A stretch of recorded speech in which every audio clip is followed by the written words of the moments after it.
Hello, everyone, and welcome. Today's topic is cancer of the solid organs with a focus on documentation for an accurate and complete risk adjustment. And this is the second of our two-part cancer series. And just a little about me, my name is Jolene Hansick, and I'm a nurse practitioner and certified risk adjustment coder. My background is mainly emergency medicine and primary care, and I divide my time between clinical practice and Vatica. And this presentation is a collaboration with Jennifer McWilliams. She's a registered nurse and also a certified risk adjustment coder. So for the agenda, we're going to cover the most common solid organ cancers we encounter in practice, and that's prostate, breast, lung, and colon cancer. We'll look at documentation related to coding along with some case studies, and then we'll walk through some documentation tips and wrap it up with a live question and answer session. So feel free to drop your questions in the chat anytime. And so to get started, this is why we care about coding as providers. It's a busy slide, but in a nutshell, ICD-10 codes, they transform our clinical language into standardized coded data. This data is used for a ton of things, from medical research, quality reporting, public health data, disease tracking and trending, determining medical necessity. That's just to name a few. Risk adjustment relies entirely on our accurate documentation as providers to drive this whole process. But unfortunately, we weren't taught coding in school, and clinical documentation doesn't always align with coding practices. So the Lunch and Learn sessions are designed to bridge that gap between what we're taught in training, what we do in the real world, and apply these coding principles to our clinical documentation. So I'm not going to go deep into statistics. This isn't new information, but prostate cancer is the most common in men, while breast cancer is the most common in women, and these are followed by lung and colon cancer. So prostate, breast, lung, and colon cancer, they're the big four and account for close to 50% of all new cases in the US. So if we've got a good grasp on coding these, we're halfway there. And before we dive into each of the different cancers, let's go over general guidance for when we document cancer as active or a personal history. From a coding perspective, cancer is considered active if it's actively being treated with a targeted therapy like hormone suppression therapy, chemotherapy, radiation, or immune therapy for the purpose of curing or palliating cancer. It's also considered active if the patient refuses treatment, they don't tolerate treatment, they're unresponsive to treatment, or if they transition to palliative care or hospice. It's active when the patient's receiving hormone suppression therapy, even after surgery, if the treatment is for suppression of the cancer. In addition, active surveillance and watchful waiting are treatments for active cancer, and we'll review a little more on these later. But an easier way to remember this is the patient must be on, awaiting, or declining targeted treatment, and this must be documented. I use a personal history of malignant neoplasm to indicate the patient had a previous cancer and it's completely resolved. There's no further treatment and there's no evidence of any existing malignancy. So look for terms like cancer-free and no evidence of disease, NED, any other language that indicates the cancer is not a current one. So also, if the patient's on treatment and the documentation states is for prevention or prophylaxis, it's not considered active. So let's do a quick review of TNM cancer staging. It's used to describe the extent and spread of most solid tumor cancers, and it stands for tumor, node, and metastasis. This is a generic version, it's very watered down, so keep in mind, each type of cancer has its own specific TNM staging. So tumor refers to how much the tumor has grown within that primary organ, and it ranges from TX, meaning it can't be assessed, T0 is no tumor, and T1 to T4 describes how much that tumor is expanded into surrounding tissues. Node indicates whether the cancer cells have spread to nearby lymph nodes, and N1 to N3 indicate that cancer spread. So this is super important to pay attention to, because if that N has a number greater than 0, the cancer spread to lymph nodes and secondary metastasis to lymph nodes should be coded. Metastasis indicates whether the cancer spread to other parts of the body. So if you see M1, look for secondary metastasis sites to code. So let's move into the specific cancer, starting with prostate cancer. And to set the stage, let's start with prostate-specific antigen, or PSA. So this is a protein. It's made by prostate cells, and it's normally secreted to help make semen. And when the PSA leaks into the blood, it can be measured with PSA blood test. In prostate cancer, more PSA gets into the blood, and this is prostate-specific antigen. It's not prostate cancer-specific antigen, and many factors can affect that PSA. The most common is just the prostate grows, and men can get called what's called BPH, benign prostatic hyperplasia, and it causes a false positive. Infections can do it, and inflammation or prostatitis. Any trauma, long bike rides can cause it, and of course, it can be cancer. So the PSA test, it has pros and cons you have to weigh. On one hand, it's useful for detecting early stage cancer, especially in those with risk factors. On the other hand, PSA screening, it might find these very slow growing prostate cancers that would never threaten someone's life, and screening could lead to treatments that aren't needed, prostate biopsy, anxiety, overdiagnosis, and treatment complications. So that being said, there's many different decision-making tools and ways to screen. This is one way of looking at the average risk man, and I'm not telling you how to practice. Certainly consider all the risk factors like race and age and family history, and as always, use your clinical judgment. But for the average risk men under the age of 50 and over the age of 69, or with a life expectancy of less than 10 years, they should not be screened for prostate cancer using a PSA. Now, for men with an average risk between 50 and 69, discuss the pros and cons and use shared decision making. Many private providers, they don't specifically advise for or against screening. And let's look at some of the basics of treatment. And this is by no means an all-inclusive list, but they can generally be divided into active surveillance and watchful waiting, local therapy, and systemic therapy. So active surveillance is, for the most part, the standard of care for most men with low-grade cancers, usually a Gleason score of 6. Active surveillance recognizes that most prostate cancers grow very slowly over years and decades, so that window of opportunity to cure cancer is very long. So curative treatment, it can be deferred for possibly years and still not miss that window to cure. The cancer is watched with serial monitoring. It's an individualized approach, usually involves regularly following the PSA, imaging, and biopsy. Then the treatment's deferred until some evidence that it may be getting worse, and then it's treated with the intention of curing the cancer. This is a valid treatment option for active cancer. It's not a decision to forego treatment, because for some prostate cancers, further treatment may never be needed. Watchful waiting is another approach. So for patients managed with watchful waiting, that decision's made from the onset that they're not a candidate for definitive therapy and to provide palliative treatment if they develop something like bone pain or a bladder obstruction down the road. This might be an acceptable alternative for men with a short life expectancy or based on age and comorbidity. It's important from a coding perspective to use those specific terms, active surveillance or watchful waiting, because these are both active prostate cancer. And this is just a basic overview of local treatment. It could be a radical prostatectomy or radiation therapy using external beam radiation therapy or brachytherapy.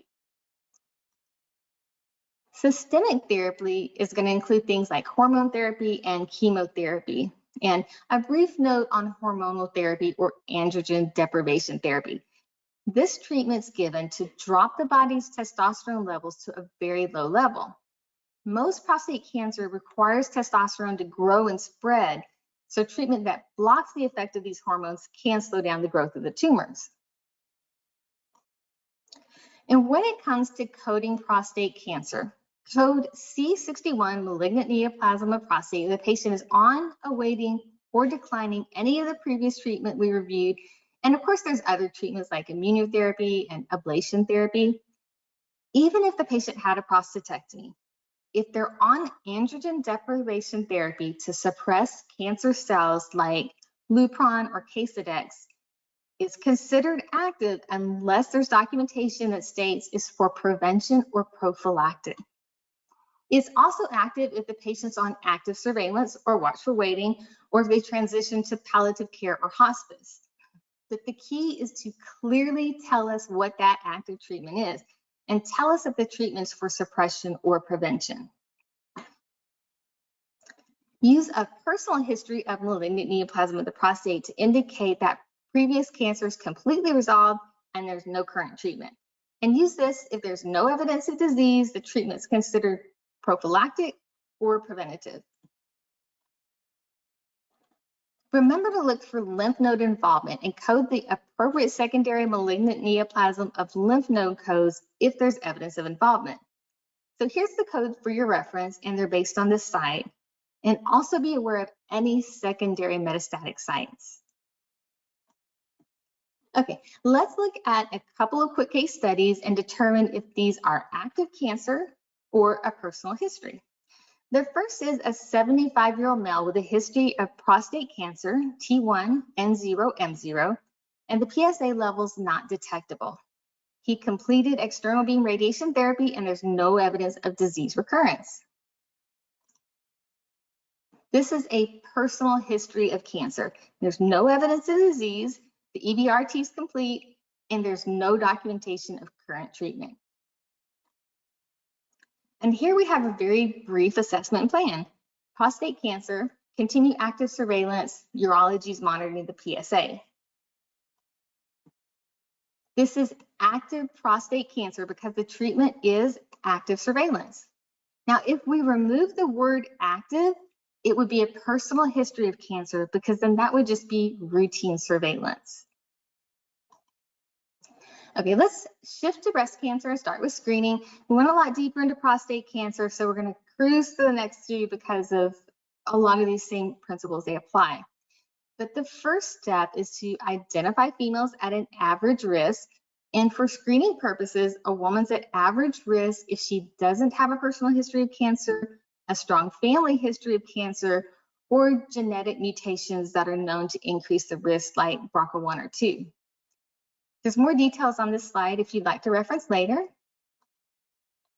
There are many different recommendations for screening. I'm by no means telling you the best way to do it, but one's the US Preventative Task Force, and they recommend routine mammogram screening for women 40 to 74 years old every 2 years.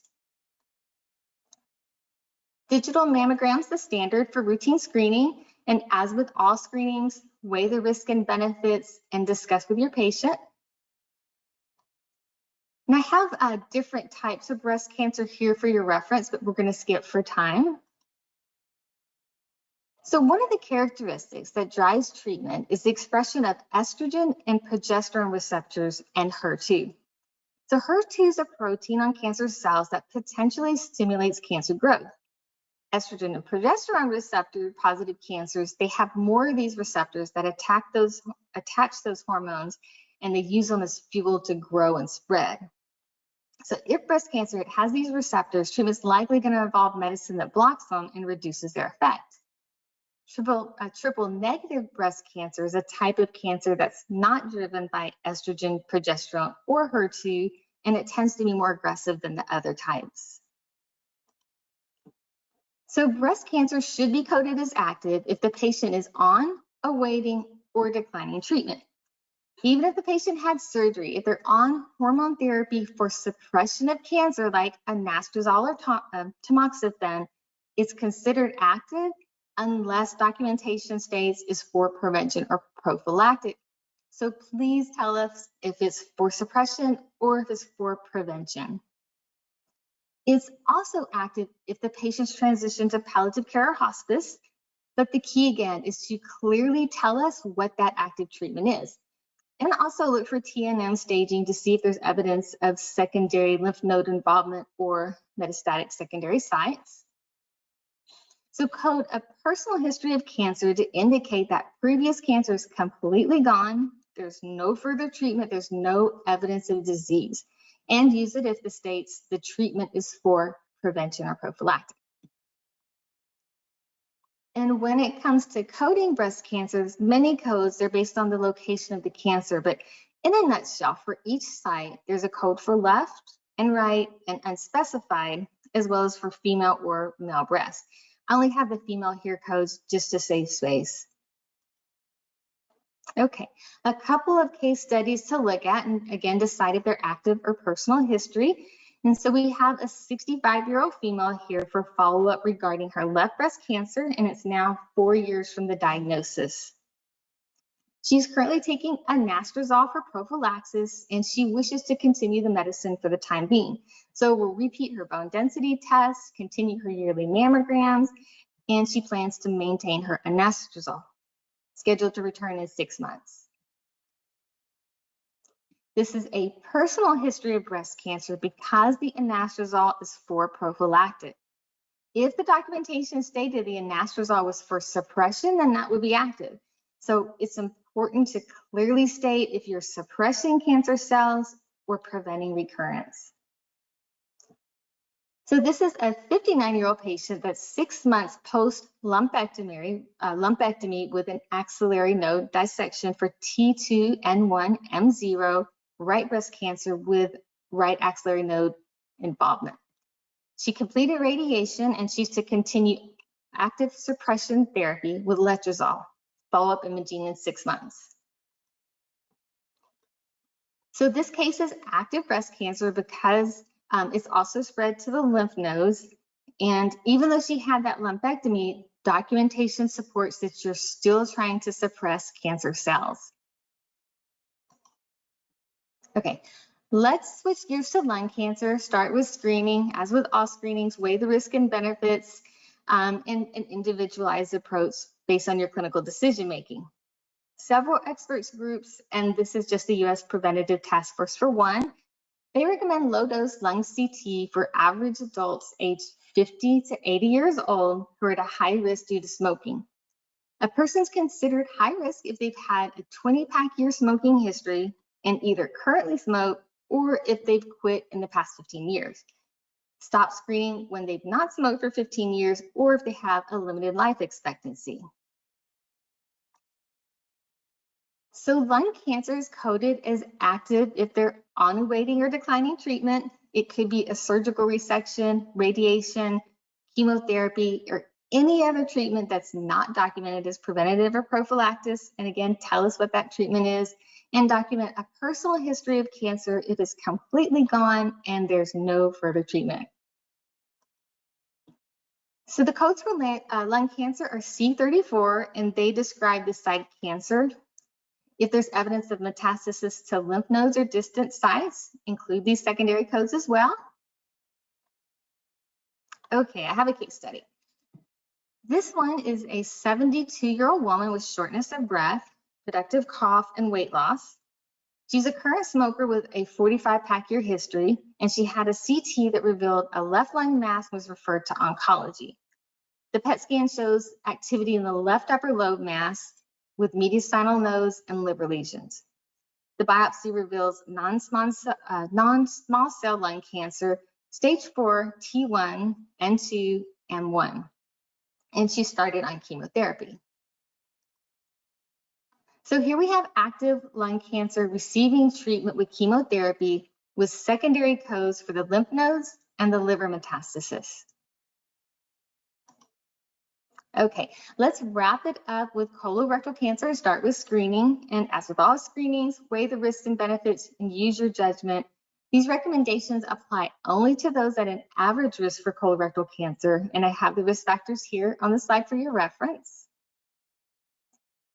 There are several different expert groups recommendations. Again, this is a U.S. Preventive Task Force, and they recommend screening for colorectal cancer for those 45 to 75 years old, and also selectively offering it for those 76 to 85, and this is grade C evidence. several different recommended screening tests available to implement those recommendations. It's based on your clinical decision making and many considerations like the sensitivity and specificity, the frequency, anesthesia or sedation, and risk of infection, just to name a few. Okay, I am sure you see the pattern here. Colon cancer is considered active if the patient is on awaiting or declining treatment, and it could be colectomy, radiation, tumor ablation, chemo, any other treatment that's not documented as preventative or prophylaxis. Please document what that treatment is and use a personal history of cancer if it's completely gone and there's no treatment. There's several codes for colon cancer. It's based on location, and they're here for your reference. And here is one last case study. This is an 80-year-old man admitted to the hospital with hematochezia and diagnosed with advanced descending colon cancer. Considering his age and health status, he declined the recommendation for surgery and chemotherapy because of potential complications. He did have an endoscopic resection to remove part of the tumor and was aimed at preventing obstruction and to help maintain his quality of life. So this is an active cancer. Even though he has surgery, it's for symptom management, it's not curative, and he's declining definitive treatment. So in summary, when it comes to documentation, choose the most specific code possible. And hopefully there's a recent oncology note to review. Clearly document the status of the cancer as active or a personal history and avoid conflicting terms. Document the diagnostic studies like a PSA and biopsy result, ultrasound, mammogram, MRI, and PET CT. Review the TNM staging and document if there's secondary metastasis to the lymph nodes or distant sites and include those locations. Clearly document the treatment plan, and I can't stress this enough. From a coding and compliance standpoint, to be considered an active cancer, the patient must be on awaiting or declining a targeted treatment like hormone deprivation therapy, chemotherapy, radiation, or surgery. Document other criteria that might indicate it's active, like active surveillance, intolerant of treatment, or if they've transitioned to palliative care or hospice. And even if you don't know the name of a medicine, it could be a simple statement like patients on chemotherapy, managed by oncologist. Be specific about what that treatment is and if it's targeted to cure or suppress the cancer, or if it's to prevent the recurrence. And the main take home today is that we really do need you to be that specific. And document a personal history of cancer if it's been excised, it's eradicated, it's no longer being treatment. If there's no evidence of disease and the treatment is, or if the treatment is preventative or prophylactic. So that wraps up our two-part series on cancer. It was a lot of information, but you're going to get a copy of the slides in your email. And we have replays of this webinar and all the other Lunch and Learns available at our website. It's vaticahealth.com. We also offer 3 live 1-hour seminars throughout the year that are approved for Category 1 CMEs. And those 1-hour seminars are also available on demand at Vatica University. So now we'll open it up for questions and answers. And if you have any questions, please write them in the chat. And also, if you have any questions about this topic or really any question at all, please don't hesitate to email us at providereducationsupport@vaticahealth.com. We always appreciate that opportunity to support you guys, and thank you so much for joining us today. And I'll give it a few minutes to see if y'all have any questions to put in the chat.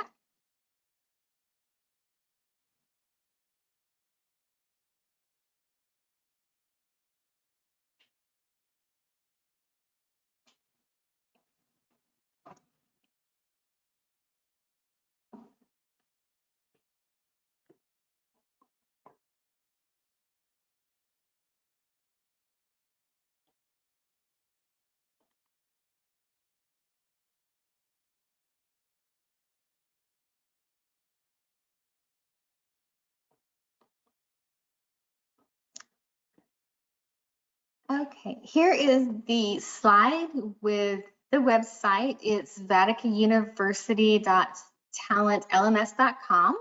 You'll also get the slides in your email, so you'll have this. And then the webinars are at our main website, vaticahealth.com.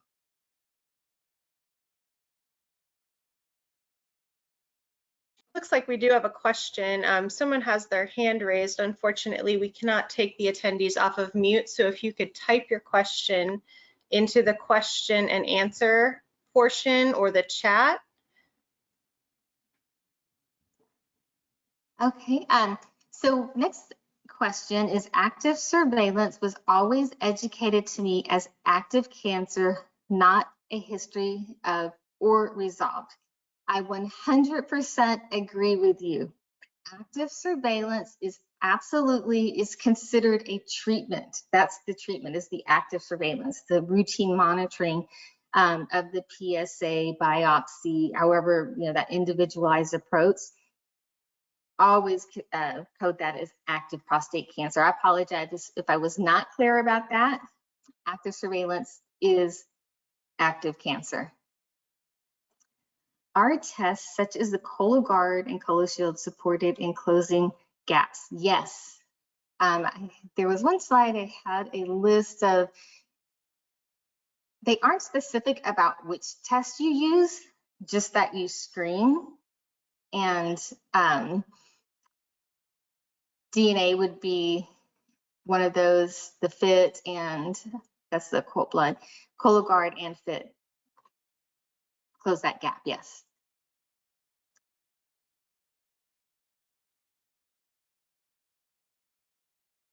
Any other questions?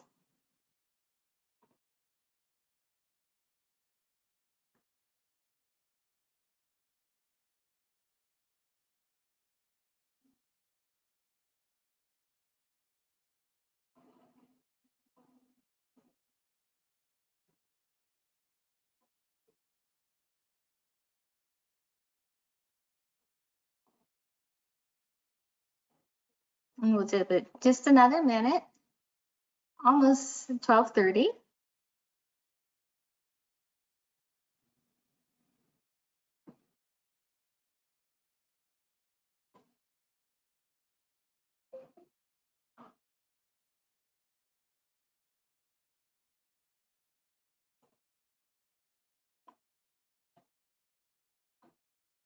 Okay, I don't see any other questions coming in, but if you guys think of anything later, please shoot me an email. It'll come direct to me. I'm happy to answer you back. Let me know if y'all need any support for anything else.